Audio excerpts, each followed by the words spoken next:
नमस्कार, मैं हूं अशोक राय। आप देख रहे हैं एजेंडा अशोक राय के साथ। आपसे अनुरोध है कि आप इस चैनल को देखें, सब्सक्राइब करें, लाइक करें, अपने दोस्तों को भी शेयर करें। आप अपनी सहमति असहमति हमें लिखें और यदि हाँ आपके कोई सुझाव हों तो भी बताएं। आपके सुझावों का स्वागत रहेगा। आज का एजेंडा है भारत में भी तख्ता पलट का ख्वाब देखता विपक्ष। नेपाल की घटना की तुलना भारत से कर अब विपक्ष के कुछ नेता यहाँ भी तख्ता पलट का ख्वाब देखने लगे हैं। ये नेता कह रहे हैं कि जो नेपाल में हुआ वो भारत में भी हो सकता है। शिवसेना उद्धव गुट के संजय राउत ने खुलकर बात कही है। उनका कहना है कि भारत में भी अंदर ही अंदर लोगों को करप्शन को लेकर लोगों में गुस्सा है और देश के हालात बहुत खराब हैं। यह तो ऊपर से सब ठीक दिख रहा है, नीचे बहुत असंतोष है। मतलब इस तरह की तमाम उलझुल बातें कर रहे हैं। वो कहते हैं कि जन विद्रोह श्रीलंका, बांग्लादेश, म्यांमार में हो गया, अब नेपाल में ही हो गया, तो नेपाल बगल में ही है भारत के, तो यहाँ भी हो सकता है। फिर भी कहते हैं भारत देश गांधी का है और यहाँ की जनता गांधी को मानती है, इसलिए ये सत्तारूढ़ लोग, मतलब जो सत्तारूढ़ पार्टी है, वो बचे हुए हैं।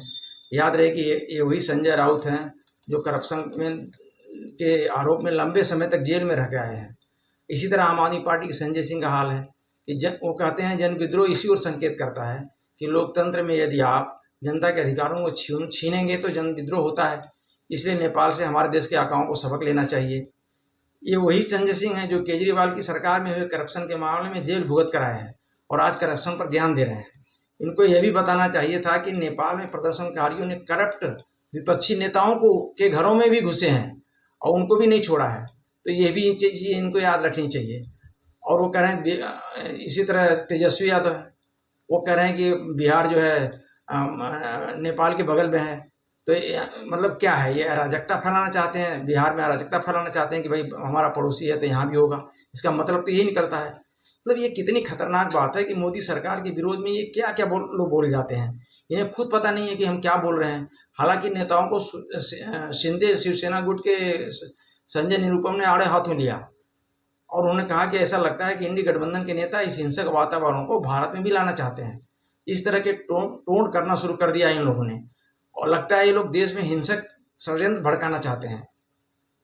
इन नेताओं के बयानों से तो यही लगता है कि लोग मोदी को चुनाव में हराकर सत्ता से नहीं हटा पा रहे हैं, तो उन्हें इस तरह की घटनाओं से एक आशा की किरण दिखाई दे रही है।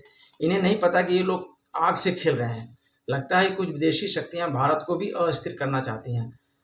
ऐसा लगता है कि कुछ तथाकथित पत्रकार जो मोदी सरकार को दिन रात यूट्यूब पर गाली देते हैं और प्रोपगंडा फैलाते रहते हैं, उनको कहीं से कुछ फंडिंग हो रही हो, तभी तो वो लोग दिन रात उसी में लगे हुए हैं। विदेशी शक्तियों को भारत की लगभग 8% ग्रोथ भी नहीं पच रही है और हाल ही में टैरिफ के मुद्दे पर भारत के अमेरिका के सामने डटकर खड़े हो जाने और भारत की बढ़ती आर्थिक प्रगति से विदेशी ताकतें खुश नहीं हैं। ऐसे में विपक्षी नेताओं को इस तरह की अनर्गल बयानबाजी से बचना चाहिए। देश में लोकतंत्र मजबूत है और अभिव्यक्ति की आज़ादी है, तभी तो ये ऐसी बातें कर पा रहे हैं।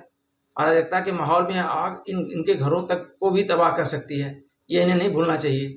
देश में लोकतंत्र और लोकतांत्रिक संस्थाएं इतनी मजबूत रहनी चाहिए। मोदी सरकार आज है, कल किसी और दल की सरकार होगी, लेकिन ऐसी अराजकता की बातों करने से बचना चाहिए। भारत एक लोकतांत्रिक गणराज्य है जिसकी राजनीतिक व्यवस्था संविधान द्वारा निर्देशित है। विश्व के सबसे बड़े लोकतंत्र के रूप में भारत ने पिछले 7 दशकों में कई उतार चढ़ाव देखे हैं, परंतु इसकी लोकतांत्रिक नींव काफ़ी मजबूत रही है। ऐसे में इस तरह की बातें करना एक गंभीर और संवेदनशील विषय बन जाता है। हालांकि भारत में आर्थिक विषमताएं, जातिगत भेदभाव और क्षेत्रीय असंतुलन के चलते असंतोष पनपता रहता है। किसान आंदोलन, नागरिकता संशोधन कानून के खिलाफ प्रदर्शन इसके उदाहरण हैं। इसी तरह शिक्षा, रोजगार और भविष्य की अनिश्चितता युवाओं में असंतोष को जन्म देती है, जो व्यापक जन आंदोलनों का रूप ले सकता है।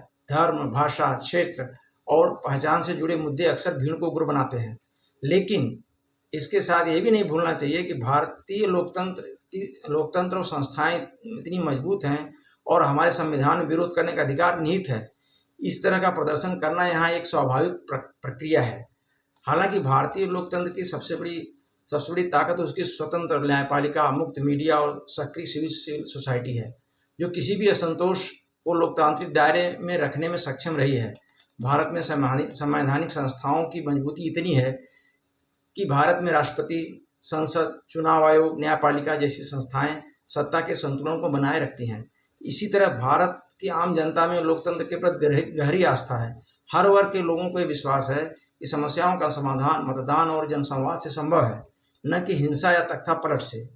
भारत में सत्ता का विकेंद्रीकरण जो है केंद्रीकरण अपेक्षाकृत कम है। राज्यों को पर्याप्त अधिकार हैं, जिससे एक समान और सर्वव्यापी असंतोष की संभावना कम हो जाती है।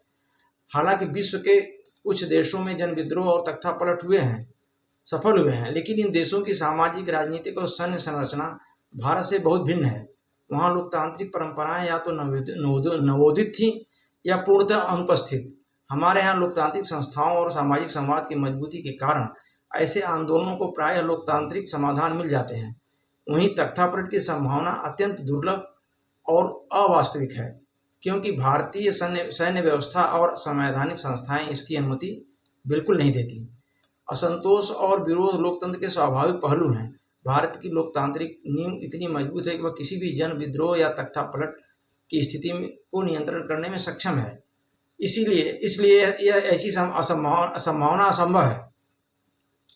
इन नेताओं को इस तरह की उल-जलूल बातों से बचना चाहिए, क्योंकि यह देश के लिए बहुत ही गंभीर बात है। आशा है इनको सद्बुद्धि आएगी। तो आप देख रहे थे मेरा विश्लेषण। यह आपको कैसा लगा? अपनी राय हमें कमेंट सेक्शन में बताएं। और एक बार पुनः आपसे आग्रह है कि इसे सब्सक्राइब करें और लाइक करें, ताकि इस चैनल को ग्रो करने में मदद मिले। धन्यवाद। नमस्कार।